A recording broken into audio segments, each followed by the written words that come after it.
1장 1절에서 5절까지 보는데 구약성경 402쪽 구약성경 402쪽을 봐주시기 바랍니다. 구약성경 402쪽.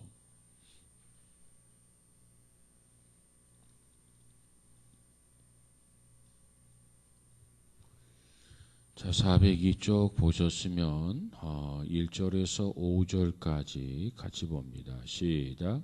사사들이 치리하던 때에 그 땅에 흉년이 드니라.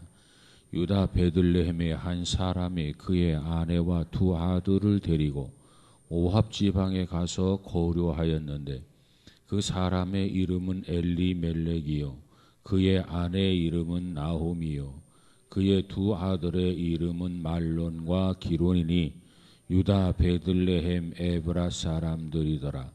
그들이 모압 지방에 들어가서 거기 살더니 나홈이의 남편 엘리멜렉이 죽고 나홈이와 그의 두 아들이 남았으며 그들은 모압 여자 중에서 그들의 아내를 맞이하였는데 하나의 이름은 오르바요 하나의 이름은 루시더라. 그들이 거기서 거주한 지 10년쯤에 말론과 기론 두 사람이 다 죽고 그 여인은 두 아들과 남편의 뒤에 남았더라. 아멘. 5절까지 보았어요. 자, 이제 우리가 지난번까지는 고린도 전서를 공부했는데 이제는 구약의 룻기서를 좀 공부하려고 합니다. 룻기서 오늘부터. 그래서 오늘은 룻기서 서론적인 부분 조금 말씀드리고 다음 시간부터 본격적으로 룻기서를 좀 공부하려고 합니다. 뉴욕의 한 호텔에 여 종업원이 어느 날 다음 투숙객을 위해서 준비하고자 한 객실로 들어가게 됩니다. 뒷정리, 청소를 위해서 이 객실로 들어갔어요. 그런데 그녀는 그 방이 투숙객이 아직도 떠나지 아니한 것을 발견하게 됩니다. 그리고 나서 기다리는데 그 손님이 객실에서 나오지를 않는 거예요. 그래서 다시 노크를 하고 그리고 들어가 보니까 그 투숙객이 자살한 채로 침대에 누워 있더라는 겁니다. 근데 그곳에는 어떤 글이 놓여져 있냐면 다음과 같이 쓴 글이 남겨져 있었어요. 그 글의 내용이 뭐냐면 이렇습니다. 나는 이 사유에 좋지 못한 한 예를 남기고 떠납니다. 나는 이 사유에 좋지 못한 한 예를 남기고 떠납니다. 나의 친구들에게는 삶을 낭비한 기억을 남기고 떠납니다. 나의 부모님께는 그들이 노년에 감당하기 어려운 큰 슬픔을 남기고 떠납니다. 나의 아내에게는 마음에 큰 상처를 남기고 떠납니다. 나의 자녀들에게는 술주정뱅이와 자살자의 이름을 남기고 떠납니다. 그리고 하나님께는 그분의 자비를 모독한 한 잃어버린 영혼을 남기고 떠납니다. 이렇게 유언을 하고 글을 남기고 자살을 했더라는 겁니다. 참 안타까운 일이죠. 나는 이 사회에 좋지 못한 한 예를 남기고 떠납니다. 나의 친구들에게는 삶을 낭비한 기억을 남기고 떠납니다.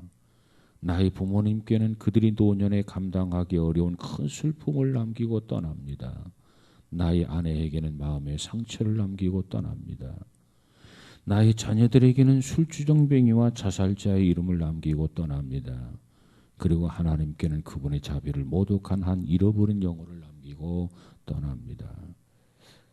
이 사람이 이 유언을 이렇게 쭉 보면은요, 조금 특이하다. 어떤 점이 특이하냐면 어쩌면 그렇게 자상하냐는 거예요. 자기 친구들에게, 부모에게, 아내에게, 그리고 자녀들에게, 그리고 하나님께. 이렇게 자상한데 이 사람이 도대체 왜 자살을 했을까? 그런 생각이 들었어요. 뭘 잘못해서 뭐가 어떻게 되었기에 어디서부터 뭐가 틀어졌기에 그렇게 비참하게 그저 호텔에서 자살하고 말았을까 그런 생각이 들어요. 이 유언의 내용을 보면서 아마 이 사람이 예수님을 바로 알았더라면 어떻게 되었을까? 뭐가 좀 이렇게 잘못되었어도, 뭔가 삶이 이렇게 좀 꼬였어도 예수님을 통해서 자기의 삶이 뭔가 이렇게 회복시킬 수 있다라고 하는 그런 사실을 알고 있었더라고 한다면 이 사람이 자살할 수 있었을까? 여러분, 사람이 살다 보면 잘못할 수도 있어요. 그것 때문에 자살한다면 세상에 자살하지 않을 사람이 없단 말이에요. 근데 어떻게 보면 단순한 사람들이 자살을 하는 거예요. 순진한 사람들이 자살을 하는 거라고. 이 사람 보세요. 얼마나 자상합니까? 나는 이 사회에 좋지 못한 한 예를 남기고 떠납니다. 친구들에게 할 말 다 하고, 부모님에게 할 말 다 하고, 자기 아내에게 할 말 다 하고, 자식들에게 할 말 다 하고, 그리고 미안했던지 하나님께도 한마디 남기고 자살했단 말이에요. 이가 하나님을 알긴 알아도 그의 잘못을 그리스도 안에서 회복시킬 수 있다라고 하는, 회복할 수 있다라고 하는 이 가능성에 대해서 왜 생각하지 못했을까? 그런 생각을 해봐요. 아마 누군가가 좀 다가가서 이 사람에게 그리스도가 당신의 삶을 회복시켜 주실 것이라고, 당신에게 그리스도가 힘을 주실 것이라고, 능력을 주실 것이라고, 다시 털고 일어나라고, 재개하라고, 도전하라고, 전화위복이 될 것이라고, 아마 이렇게 좀 자상하게 알려주었더라면 이 사람이 좀 더 용기를 갖지 않았을까 그런 생각을 해봐요. 자, 오늘 본문에 우리가 룻기서를 시작하는데 이 룻기를 보면 한 타락한 가정이 나옵니다. 그래서 하나님 앞에서 마음에 괴로운 마음, 괴로운 심정, 정말 자살하고 싶은 그런 극단적 상황에까지 몰리는 한 여인이 있어요. 그 여인의 이야기가 바로 누구냐? 나옴이라고 하는 사람의 이야기입니다. 일반적으로 보면 이 나오미가 참 자살하지 아니한 것도 참 대단하다, 이것도 기적이다, 이런 생각도 해봐요. 잘 먹고 잘 살려고 떠나잖아요, 베들레헴을. 그리고 이방 나라로 가요. 왜? 남편이 능력이 있다는 거죠. 그리고 나에게는 똑똑하고 잘난 두 아들이 있다는 거예요. 이 나오미가 어떤 면에서 얼마나 오만한지 모르겠어요. 근데 모든 것이 자기 뜻대로 됩니까? 남편이 먼저 세상을 떠나잖아요. 한번 꺾여요. 그처럼 오만했던 나오미, 똑똑한 척하고 했던 그 나오미, 능력 있다고 자랑하던 그 남편이 죽어요. 그리고 한번 꺾인단 말이에요. 그러고 나서도 그런 생각하기를 내 아들이 둘이 있단 말이야. 얼마나 똑똑한 아들이냐, 얼마나 잘난 아들이냐. 저 두 아들이 있는데 뭐 남편이 없어도 두 아들 데리고 성공하면 되지. 아마 그랬던 것 같아요. 그리고 장가를 보내요. 손주를 보고 싶었겠지만은 손주를 보지 못하고 아들이 죽어요. 이제 마지막, 그래, 마지막 기대, 둘째 아들이 있다. 그리고 둘째 아들을 또 기대하죠. 근데 역시 둘째 아들도 자녀를 낳지 못하고 죽어요. 이제 그 집의 남자라고는 씨가 마른 거야. 아니, 남자가 셋이나 돼가지고 그처럼 오만하기도 하고 그처럼 당당하게 능력 있다고 큰 소리 쳤던 이 나오미가 남자 셋이 다 한 집안에서 사라지는 거라. 그리고 나서 기가 팍 꺾이잖아요. 이런 사람들도 자존심은 세다고요. 내가 이 마당에 어떻게 내가 고향으로 돌아가? 차라리 죽고 말지.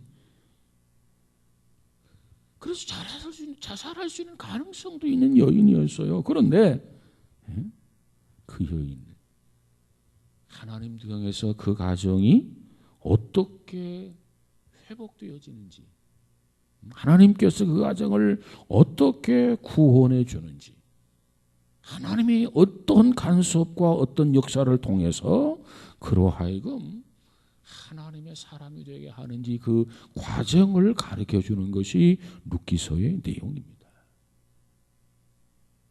그럼 단순히 그러한 내용이나 그게 아니고, 그러한 내용이면서도 우리와 너무너무 밀접한 관련이 있어요. 그런 단순한 스토리적인 이야기가 아니고, 사건적인 이야기가 아니고, 오늘 여러분과 나에게 이 룻기가 관련이 있단 말이에요. 관련. 어떤 면에서 관련이 있느냐? 우리가 잘 알다시피 룻을 통해서 어떻게 됩니까? 나오미의 며느리 룻을 통해서 다윗이 세상에 태어나게 돼요. 아니, 다윗이 세상에 태어난 거하고 나하고 무슨 관계 있나? 예, 관계 있죠. 어떤 관계가 있습니까? 다윗의 혈통을 통해서 구세주가 세상에 오셨어요. 그러니까 보세요. 이 룻을 통해서 다윗이 왔고, 다윗을 통해서 예수 그리스도가 이 세상에 오셨단 말이에요. 다시 이것을 거슬러 올라가면, 룻이 아니었더라면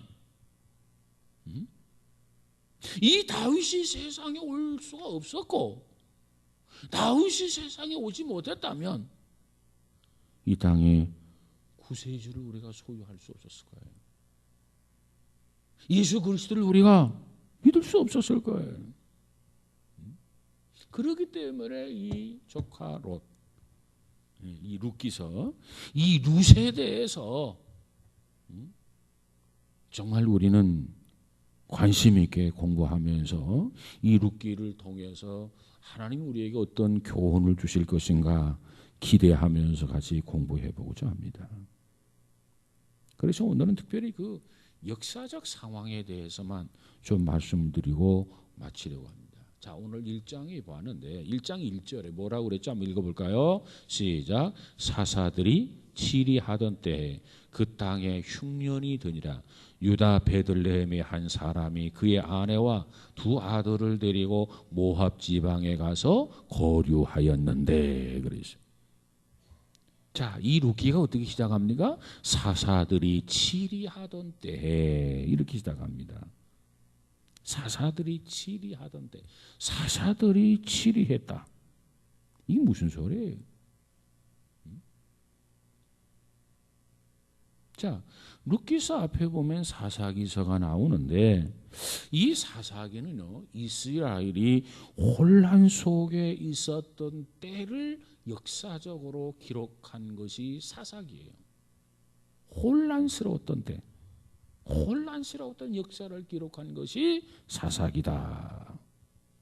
한마디로 말하면 혼란스러웠던 역사를 기록했다는 얘기는, 한마디로 말하면 그 사회, 이스라엘 민족의 그 사회가 전체적으로 타락했다 그 말이에요. 그걸 기록하는 것이 사사기라. 그런데 그런 상황 속에서도 전체적으로 타락했는데, 그런 시대적 상황 속에서도 서로 사랑하고 그들의 생활 속에서 하나님의 인도하심을 받는 룻과 이 보아스의 아름다운 이야기가 이 속에 담겨져 있어요. 여러분, 우리가 이 세상을 볼 때, 야, 세상 희망이 없다, 뭐 그렇게 우리가 속단할 수도 있겠지만, 그럼에도 불구하고 우리는 이 세상 속에서 하나님의 사랑을 받고 사랑에 응답하고 또 사랑을 실천하면서 살아갈 수 있는 우리 모두가 되시기를 주의 이름으로 축복합니다. 정말 타락한 그 어두운 시대란 말이에요. 혼란스러운 시대란 말이에요. 제멋대로란 말이에요. 제 하고 싶은 대로란 말이에요. 그런 생활 속에서도 하나님의 인도를 받는 이 룻과 이 보아스, 얼마나 아름다운 스토리입니까? 자, 그러면 그 시대에 대해서, 그 시대는 사사시대. 이 사사시대는 첫 번째 왕이 없는 시대입니다. 왕이 없었어요. 그래서 사사기는 왕이 없던 시대를 기록한 책이 사사기 책이에요. 사사기. 이스라엘 민족 역사에 있어서 왕이 없는 그런 혼란한 시대, 그걸 기록한 것이 사사기다. 사사기에서 17장 6절에 가서 보면은 17장 6절을 한번 볼까요? 자, 17장 6절 사사기 392쪽에 보면 한번 읽어보십시다. 17장 6절 시작. 그때 해는 이스라엘에 왕이 없었으므로 사람마다 자기 소견에 오른 대로 행하였더라. 참 이 한 구절이 사사기 전체를 대변하는 말씀으로 보입니다. 그때 해는 이스라엘에 왕이 없었다. 통제하는 사람이 없어서, 다스리는 사람이 없어서. 그러니까 어떻게 됩니까? 사람마다 자기 소견에 오른 대로 행하였더라. 제멋대로였더라. 제멋대로. 왜? 왕이 없으니까. 백성을 다스리고 통제해야 되는데 그런 왕이 없어서, 그러니까 자기 소견대로, 자기가 잘났다고, 자기가 똑똑한 대로, 자기 옳은 대로 행하였더라 그랬어요. 그래서 여러분 이 사사기를 읽을 때 여러분이 꼭 머리에 염두에 둬야 할 게 있어요. 사사기는 그 내용 자체가 무질서하고 배도하는 일이 많고 무관심한 일들이 많고 이런 것들이 많이 포함되어 있음을 여러분은 사사기를 읽다 보면 발견하게 될 것입니다. 그래서 이스라엘 지파들은요, 심지어 자신들의 기업으로 삼을 땅을 취하러 가는 일에도 관심이 없어요. 또 그들은 말이죠, 하나님께서 그들을 축복해 주어도 하나님의 축복에도 관심이 없어서, 이거 얼마나 고삐 불린, 고삐 부러진 망아지냐 그 말이에요. 자기들이 취할 땅을 취하러 가는 것도 관심도 없고, 하나님이 축복해도 관심도 없고, 제멋대로라. 제멋대로. 이처럼 무관심과 제멋대로 삐딱하게 나가면서 결국은 어디까지 가게 되느냐? 배도로까지, 도를 배신하는 배도로까지 나아가면서 결국은 우상 숭배가 숭앙해지고, 그리고 부도덕으로 타락해져가는 그들의 모습을 우리가 보게 됩니다. 말씀을 거역하고 배도하고 자기들이 하고 싶은 대로, 속된 말로 우리 그런 얘기 있잖아요. 배짱 꼴리는 대로. 왜? 제재하는 사람이 없어. 내버려 둔단 말이에요. 그거 얼마나 무질서하냐 말이에요. 얼마나 혼란에 빠졌겠냐 말이에요. 그래서 영적으로 말하면 오늘 우리들이 사사의 한 장면과 같은 유사한 그런 시대를 살아가고 있지 않나, 이런 생각도 해봐요. 하여간 이스라엘 사람들은 왕이 없어서, 그러다 보니까 자기 좋을 대로, 그저 자기 하고 싶은 대로, 자기 멋대로, 자기 옳은 대로 주장하면서 그 일을 저질러가는 그런 시대적 어둠에 속해 있었다 하는 겁니다. 자, 그 다음에 두 번째로는 역사에 대한 고찰을 첫 번째 했고, 그 다음에 두 번째로는 왕이 없다. 두 번째로는 사람이 왕노를 한다는 거죠. 이 사사시대는 왕이 없었어. 그 다음 두 번째로는 사람이 왕이 됩니다. 특별히 사람이 왕이 된 시대를 중점으로 말씀드린다면 사무엘상에 가서 보면 사울왕 시대의 사건이 기록되어 있죠. 그것을 우리가 뭐라고 하냐? 사람의 왕에 대한 책이다. 사사기는 왕이 없고 사무엘상은 사람이 왕 노릇하는 시대다. 그 사람이 누구냐? 사울왕이죠, 사울왕.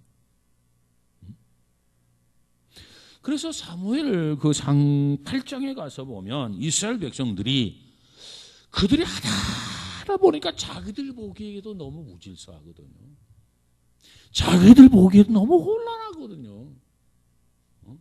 야, 정말 이래서는 안 된다. 그래서 그들이 뭐라고 말합니까? 열방과 같이 우리에게 왕을 세워서 그 왕으로 하여금 우리를 다스리게 하소서. 이렇게 왕을 달라는 거예요, 왕. 하다가 스스로 그들이 깨닫기를 다른 나라처럼 열방들처럼 우리에게 왕을 주어서 왕으로 하여금 우리를 좀 다스리게 하소서. 하나님 앞에 이렇게 요구합니다. 그들의 그 요구를 하나님이 들으시고 하나님께서 그들에게 한 왕을 세우는데 베냐민 지파에 속한 사울 왕을 허락하십니다. 사울 왕이 어느 지파에 속해 있다고요?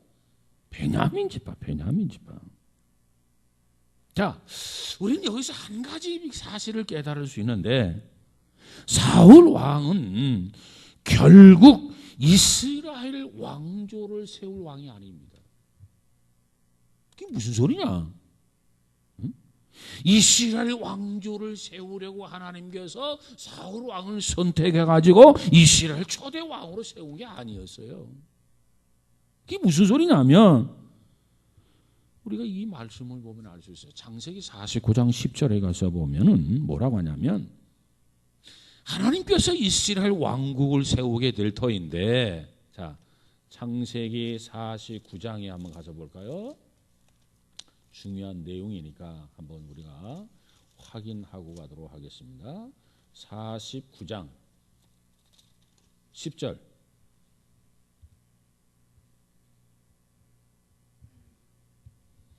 자, 한번 읽어보십시다. 시작.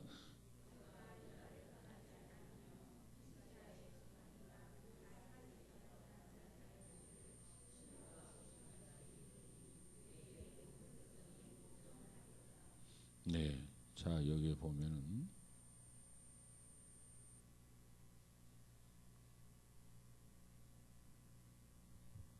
장수를 내가 잘못한 것 같은데요.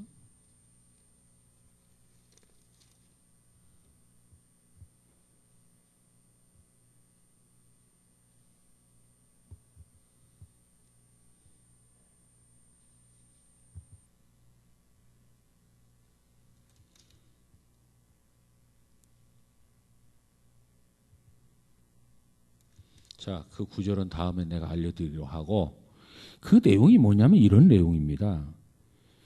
베냐민, 아까 사울왕이 무슨 지파였다고요? 베냐민 지파였어요. 베냐민 지파. 그런데 하나님께서는 이미 창세기 49장에서 보면 베냐민 지파에게서 왕이 나올 것을 말씀하지 아니하고 유다 지파로부터 왕이 나올 것을 말씀해 주셨어요. 창세기 49장에. 응? 그러니까 보세요. 유다 지파에서 왕이 나와가지고 이스라엘 왕조를 세운단 말이에요. 근데 사울 왕은 유다 지파가 아니라 무슨 지파였다고? 베냐민 지파였어요. 베냐민 지파. 그러니까 하나님께서는 사울 왕을 일회용으로 쓰겠다는 거죠, 결국은. 그래서 사울 왕을 통해서 이 민족을 훈련시키고 이 민족을 징계하고 이 민족을 바로잡고 이 민족을 가르칠 걸 가르치고 그러기 위해서 사울 왕을 삼으신 거예요. 그래서 사울을 뭐라고 하느냐? 사울을 사람의 왕이다. 그래서 사무엘상을 사람의 왕에 대한 책이다. 이렇게 말씀을 드립니다. 그러니까 사울은 처음에 왕이 될 때 큰 포부와 명성을 가진 구원자의 모습으로 등장하게 됩니다. 근데 처음은 그처럼 그가 정말 하나님 앞에서 준수했단 말이에요. 근데 그 마지막의 결과가 어떻게 됩니까? 파괴자로서 그 마지막을 장식하죠. 그래. 49장 27절에 예, 다음에 내가 알려드릴게. 거기까지만 하고 다음에 내가 알려드릴 테니까. 자오간 이 사울왕은 시작은 참 좋았어요. 그 마지막은 참 불행했단 말이에요. 어떻게 죽게 됩니까? 자살하죠, 자살. 그래서 이 사울을 뭘로 보느냐? 사울을 적그리스도의 완전한 예표로 본다.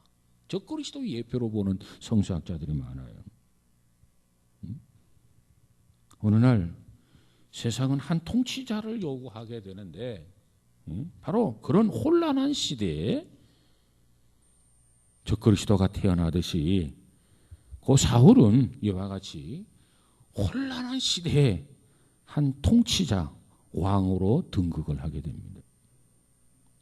그래서 이 사울을 통해서 뭔가 해결해 줄 수 있는, 또 해결을 기대했지만 결국 사울을 통해서 아무것도 해결하지 못했어요. 그래서 사울을 뭐라고 하느냐? 사람의 왕이다. 그래서 적그리스도와 사울 왕을 이렇게 비교해서 설명하는 신학자들이 있어요. 그 다음에 세 번째로는 이제 왕이 없었다. 사람이 왕노로 됐다. 그 다음에 하나님이 왕이시다 주장하는 메시지가 사무엘 하입니다. 그러니까 사사기에서는 왕이 없었어. 사무엘 상에서는 사람이 왕노로 됐다. 그 사람이 누구냐면 사울이었고, 그 다음에 사무엘 하에 가서는 하나님이 왕노로 돼요. 사무엘 하 누구에 대한 책이냐면 하나님의 왕에 대한 책입니다. 주로 누가 사무엘 하에 기록이 많으냐면 다윗이 사무엘 하에 많은 기록의 대부분을 차지하고 있죠. 그러니까 하나님의 왕은 누구를 가리키느냐? 하나님의 왕은 누세 후손인 다윗을 의미한다. 다윗은 누구냐? 하나님의 마음에 합한 사람이었다.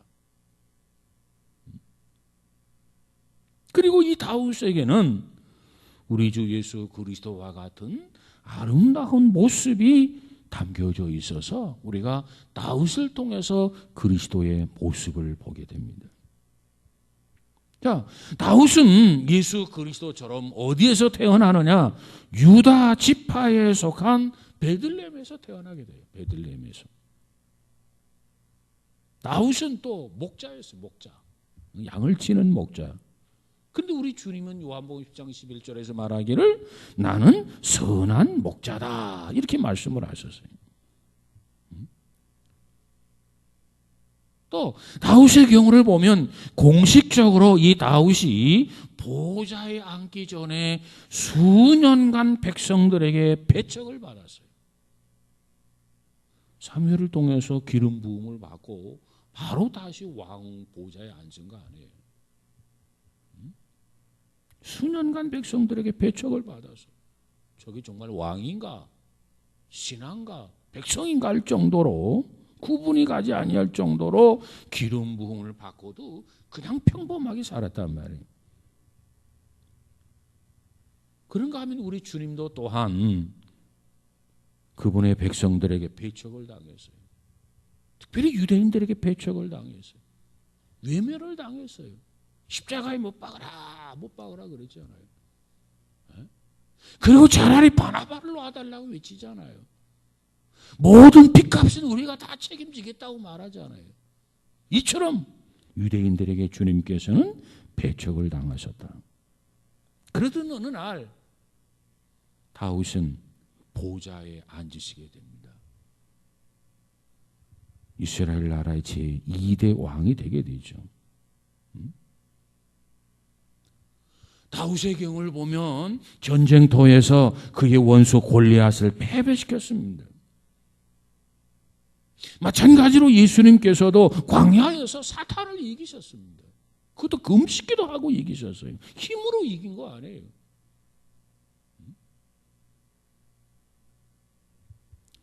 이처럼 다윗은 왕으로 기름 부음 받은 후에 오랫동안 보좌에 앉아서 통치할 날을 기다렸어요.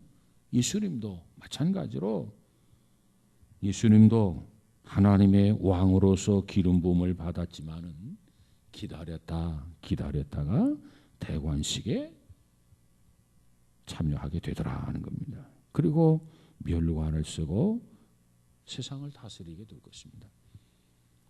자, 다시 정리하면 사사기는 왕이 없는 책이다. 그래서 무질서하다, 혼란스럽다, 다 자기가 잘났다고 한다. 그걸 염두에 두고 사사기를 읽는데 큰 도움이 되리라고 생각이 됩니다. 옛부터 잘난 사람이 많으면 그 문제가 많은 거예요. 잘난 사람이 있으면 좀 못난 사람도 있어야 되는데 다 잘났다고 한다면 그게 문제란 말이에요. 그래서 옛말에 그런 얘기 있잖아요. 사공이 많으면 배가 산으로 간다. 배가 산으로 갈 이유가 뭐가 있겠어요? 바다로 가야지. 근데 저는 그런 생각을 해봐요. 사람들이 참 똑똑한 척 하는데 똑똑한 척 해봐야 무슨 유익이 있느냐, 저는 그런 생각을 해봐요. 좀 어리숙한 척 하는 게 더 좋지 않겠나? 좀 미련한 척 하는 게 좀 좋지 않겠나? 그런 생각을 해봐요. 오늘 많은 사람들은 너나 난 할 것 없이 잘났다고 합니다. 자기 주장이 옳다고 말합니다. 자기 생각이 정당하다고 말합니다. 그런 가운데 사무엘상은 사람이 왕이다. 사람이 왕이라는 책이에요. 그게 사무엘상이에요. 그 다음 사무엘하는 하나님이 왕이다라는 책입니다. 하나님께서 이처럼 혼란스럽고 사람이 왕노릇하고 하니까 이 모든 문제를 이제는 하나님께서 그래 내가 해결해야지. 그래서 하나님께서 자신의 왕을 보내시고 그 자신의 그 왕을 통해서 하나님 나라를 세우게 되더라는 거예요. 자, 이것이 역사적 배경이고 룻기서에 대한 서론적인 부분 조금만 말씀드리고 마치려고 합니다. 자, 역시 사사기 다음 룻기 시대에도 배도와 무질서가 사사기에 의해서 계속 이어지게 됩니다. 근데 그런 가운데서도 아름다운 사랑의 이야기가 피어난 곳이 룻기예요. 구약 성경에 보면은 헌신한 여인의 이야기를 다룬 책이 두 책이 있어요. 헌신한 여인. 두 가지 책이 있는데 그 중에 하나가 누구냐면 룻기서이고 그 중에 하나가 누구냐면 에스더서입니다. 그래서 두 여인이 헌신된 모습을 우리에게 보여준다. 그런데 문제는 재미있어요. 이 두 책은 여러 가지 면에서 서로 대조적이라는 거예요. 서로 대조적이다. 그 여러 가지라고 하는 게 도대체 뭐냐? 예를 들면 이런 겁니다. 룻기. 룻은 누구예요? 이방인이에요? 유대인이에요? 이방인이에요. 이방인. 그러니까 룻기의 주제는요. 이방인이 유대인과 뭐예요? 결혼한단 말이에요. 응? 유대인이 이방인과 결혼해. 그러면 에스더서는 어떠냐? 응? 이방인이 유대인과 결혼해요. 이 두 가지 자원. 그러니까 하나는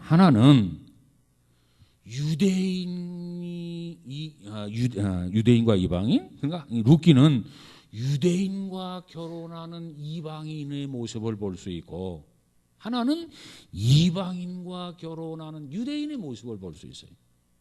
이 대조적이라는 거예요. 그 다음에 룻기는 어떻게 시작되느냐? 룻기는 기근을 당해서 베들레헴을 떠나는 기근으로부터 시작이 됩니다. 그런데 반면에 에스더서는 어떻게 되죠? 다 잊어버려서 잔치로부터 시작되는 것이 에스더서예요. 잔치. 그래서 룻기는요, 아기 탄생, 즉 새로운 시작으로 끝나게 되는데, 아기가 탄생함으로 에스더서는 뭐 어떻게 끝나게 되죠? 원수를 어떻게 해요? 원수 나아만을 어떻게 해요? 나무에 매다는 것으로 끝나게 돼요. 상당히 대조가 되죠. 또 룻기는 흉년이 들어가지고 베들레헴에 더 이상 살 수가 없다. 그래서 이방 나라로 가게 된단 말이죠. 그러니까 베들레헴에서의 궁핍함과 하나님께서는 그것에 대해서 어떻게 일을 행하시는지, 결국은 그 메시지가 뭐냐면 아무리 힘들어도 이 베들레헴을 떠나지 말라는, 이 베들레헴이라는 말의 뜻이 뭐죠? 하나님의 떡집이라는, 하나님의 떡집. 그러니까 인간적인 생각으로는 야, 여기 흉년이 들어가지고 먹을 것이 없으니까 저 양식이 풍족한 저 이방 나라로 가자. 그래서 그래야만 목숨을 부지할 것 같다. 이것이 인간적 생각이죠. 그런데 이 메시지는 우리에게 뭘 가르쳐 주느냐 하면, 그래도 힘들어도 어려워도 고달퍼도 어떠한 박해가 와도 베들레헴 하나님의 떡집을 떠나지 말라는 거예요. 우리 신약에 보면 어떤 사람이 예루살렘을 떠나서 여리고로 내려가다가 강도 만난 사건이 있잖아요. 역시 그것도 예루살렘을 떠나서 여리고로 가다가 내려가다가 강도를 만난 거예요. 신앙생활을 하다가 하나님의 집을 떠나니까 강도를 만난 거란 거예요. 베들레헴에 살다가 베들레헴을 떠나서 이런 시험이 온 거예요, 나오미에게. 근데 기적적으로 하나님이 간섭하시고 역사하셔서 그가 시험 들어가지고 그냥 자살하고 끝내버릴 수도 있었을 텐데, 하나님께서 기적적으로 간섭하셔서 그가 시험에 들었지만 다시 회복하도록 하나님이 역사하시고 인도하는 아름다운 스토리, 사랑의 이야기가 바로 룻기라고 하는 겁니다. 에스더서의 내용을 보면 왕궁 안에서의 부요함의 이야기를 다루고 있잖아요. 룻기서는 베들레헴에서의 궁핍함, 굶주림, 가난 이렇게 시작하지만, 그러니까 이 구약의 이 두 여인의 이야기, 헌신적인 이야기를 통해서 우리가 알 수 있다고 한다면, 룻과 에스더서는 상당히 대조적인 면으로 하나님이 우리에게 교훈해 주고 있다. 자원 이처럼 대조적인 면을 가지고 있지만은 그들은 그 나름대로 그 위치에서 중요한 역할을 감당을 하고, 그래서 그 중요한 역할을 감당함으로 그 나라를 보존하는데 룻도 그렇고 에스더도 그렇고 큰 도움이 되었더라. 그래서 하나님은 룻으로 하여금 다윗의 조모가 되게 하셨고, 그리고 에스더로 하여금 유다 나라를 멸망시킴으로부터 보호자가 되도록 하나님께서 그를 사용하셨다.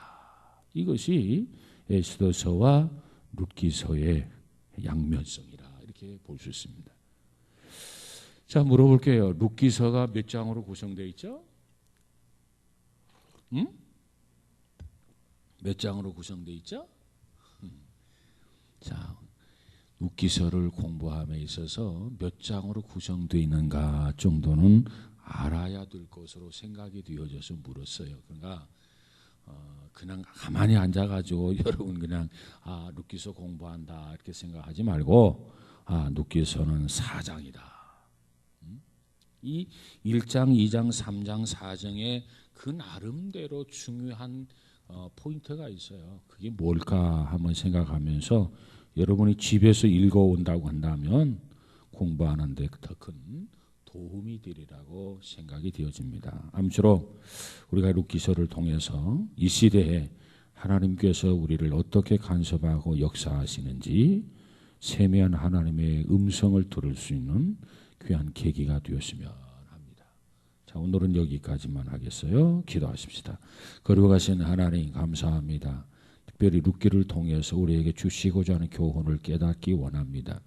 원하기는 우리가 우둔해서 깨닫지 못하는, 놓쳐버리는 그런 어리석음이 없도록 지켜주시고, 하나님께서 주시고자 하는 교훈을 받아서 이 시대에 믿음으로 잘 극복해 나가는 귀한 성도들 되도록 축복하여 주옵소서. 우리가 연약할 때마다 강함을 허락하여 주시고 능력을 더하여 주셔서 믿음으로 승리할 수 있도록, 어떠한 시험 속에서도 벗어날 수 있도록 하나님께서 지켜 주옵소서. 좌절하거나 절망하지 않게 하시고 주님을 향해서 손을 내밀 때마다 주님 우리 손을 붙잡아 주옵소서. 그래서 하나님의 역사하심을 경험하고 체험해서 무엇보다도 확신 있게 나가서 증거하며 외칠 수 있는 믿음의 자녀들 되어지게 하옵소서. 예수님 이름으로 기도하옵나이다. 아멘.